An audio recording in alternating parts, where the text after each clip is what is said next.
Was having a conversation on Facebook / designer John Phenom with someone, and they had said how, well, you can't just turn around the look of a brand and basically change the whole aesthetic of a brand. And my response and why I'm making a video is I want to say, not true. Now I touched on this a little bit on an earlier video somewhat. I did a video on designing by consensus versus ego.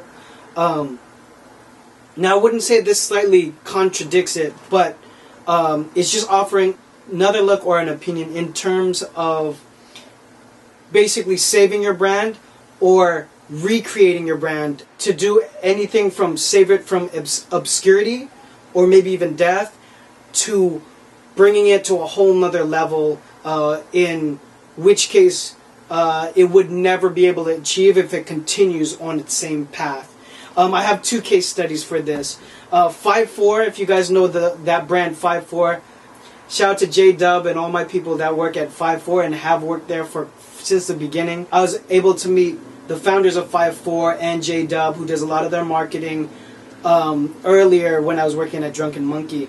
But these guys were hungry and driven and smart. They came from an Ivy League college education, and so the business structure was there for them.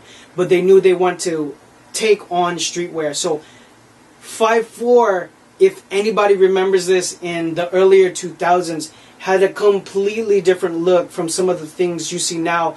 If you go into a 5-4 shop in the malls where they have flagship, the aesthetic now is very clean, very forward, for the young men's demographic that they're serving. Really good styling, really good finishing. Go to the 5-4 website and go to a mall where they have one of their shops and you'll see what I'm talking about. They have great product. But that product was completely different, and it was a different model when they were selling wholesale. They used to show up to the trade shows.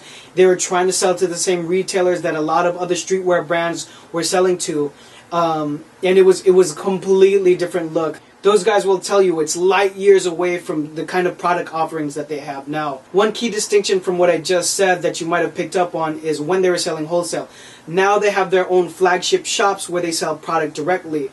So if you're doing the math part of it, obviously minus production, they're keeping all of that margin for themselves, which is a really smart way to go. Now it's a very difficult way to go. You got to be very smart and do a lot of due diligence in order to go that route, because some people are just going to be hearing, the 100% margin. Very difficult path, but these guys conquered it. They saw it as an opportunity, took it, and have expanded and have done so well. You have a couple brands that do the same thing. They have flagship and they will also sell wholesale, like Benny Gold, Black Scale. The Hundreds is a great example.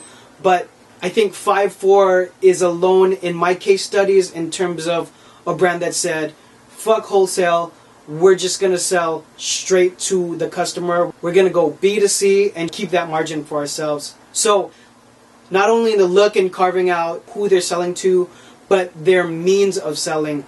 They've completely changed the company and brought it to something that's a whole nother level, and they've done really well by that.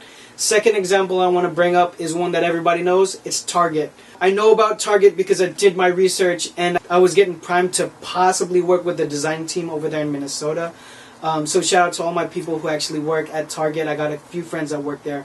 But Target made a really big decision in the 90s. They were competing at the time with Kmart and Walmart, Sam Walton. And now a lot of you guys that are watching this might be younger and won't remember of this. People who are my age that are in their 30s don't even know about it sometimes. But as this is post dating, Target is a cool big box retailer that has changed around the nation. It's a cool place to go. Now, in the mid 90s, it was not that cool. Target and Kmart were in and around the same level, where it's kind of like cheap goods, but it wasn't really cool to go there. Now, in the 90s, the heads at Target made a very conscious decision to take a hard left turn because they saw and trended what was happening with both Kmart, who was a main competitor, and Walmart that was now starting to come through and eat through the ranks. And they realized if we didn't make a strong move right now, we might be in extinction, which was a brilliant move to make, because as this is post-dating, Kmart's are pretty much diminished and almost gone. They're making a hardcore comeback right now, launched a big web campaign, changed some of their branding, changed a lot of their advertising. So there's a team working there. But I think everyone can agree that via the efforts of that team in the 90s and what they've done now and throughout the years, Target has definitely put themselves in a different category versus a Kmart and versus a Walmart. Walmart is your low price leader, and they knew that they were going for that. So what the brilliant minds at Target did was go and take a separate lane, which is trying to create a new tier that didn't exist. Create a designer level, a feeling of premium that was still big box retail. Now it's hard because everyone I know, especially now at my age where people are becoming parents, they're doing their shopping at Target, and you can get all of your shopping done for your family and still good, really good pricing. To this day, one of the places that I research a lot when I'm looking for trends is the racks at Target. They got a great team and a huge infrastructure out there. But the feeling of going to Target and having it be a cool experience is something that didn't exist in the 90s. There was a team that came together and said, we're going to make a conscious choice to collaborate with really cool chic designers. We're going to collaborate with people that have showrooms in New York. We're going to create noise. We're going to be on the cutting edge. Now a lot of the Target retails also have Starbucks locations inside of the Target. That's a huge deal. So if you think about it, they've really affixed themselves into the American culture and are having talks of expanding to Canada as well, and might be expanded to Canada by the time you watch this video.